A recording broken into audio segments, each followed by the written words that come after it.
સતર મને જેવીથી લાગુଛି તમારા મારા લવ સ્ટોરી ગટીએ લગા પ્રકાર ના હું જાણીଥିଲି ના તમે જાણીଥିଲ તમારા મારા એମିତି લવ ହେଇଯିବ ବୋଲି ଆଉ ଯୋଉ ଦିନଠାରୁ ତମର ମୋର ଲଭ ଷ୍ଟୋରି ଆରମ୍ଭ ହେଇଗଲା ସେ ଦିନଠାରୁ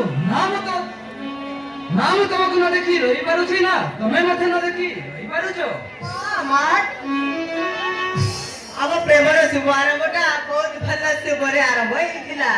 ଏ ଭଲ ପାଇବାଟା ଆମର ଏମିତି ଯୁଗେ ଯୁଗେ ଅମର ହେଇ ରହିଥାଉ ତମର ମାର ଲଭ ଷ୍ଟୋରି ଯେମିତି ଗୋଟିଏ ନୂଆ କବିତାରେ ଲେଖା ହେଉ ମୁଁ ତମକୁ ନେଇ ଅନେକ ସ୍ୱପ୍ନ ଦେଖି ସାରିଲିଣି ତମର ମୋର ବାହାଘର ପରେ ଆମର ପ୍ରଥମ ଅନୁଭବ ଭାରତର ଚାରିଧାମ ଭଲ ବାବା ମୁଁ କେବଳ ଆମ ବାହାଘର ପରେ ସେଇ ଚାରିଧାମ ଗୁଜରାଟ ଦ୍ୱାରିକାନାଥ ଆଉ ଉତ୍ତରପ୍ରଦେଶ ବଦ୍ରୀନାଥ ଆଉ ତାମିଲନାଡୁର ରାମେଶ୍ୱର ନାଥ ଆଉ ଆମ ଓଡ଼ିଶା ମାଟିର ପୁରୀ ଶ୍ରୀକ୍ଷେତ୍ର ଜଗତର ନାଥ ଜଗନ୍ନାଥ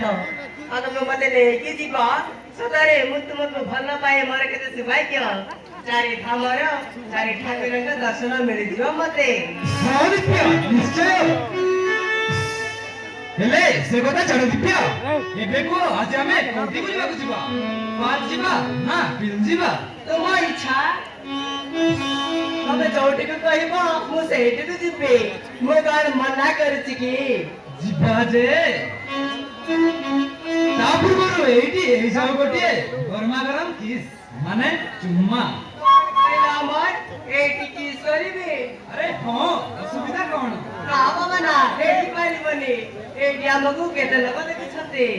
ଦେଖନ୍ତୁ ଦିବ୍ୟ ଏ ଆମ ଭଲ ପାଇବାଟା ଏ ଦୁନିଆ ଦେଖୁ ଯିଏ ଯା କହୁ ଯିଏ ଯା ବାବୁ ତମେ କେବଳ ମୋର ଆଉ ମୁଁ ହିଁ ତୁମର ସତରେ କି ଆରେ ହଁ ସେ ଗଛ ଡାଳରେ କଣ ଗୋଟେ ବସିଛି ଦେଖିବାକୁ ଭିନ୍ନ ପ୍ରକାର ଆରେ କୋଉଠି ବସିଛି ଆରେ କୋଉଠି ସାମସଙ୍ଗ ଫୋନ ଅଧିକ ବଢିଆ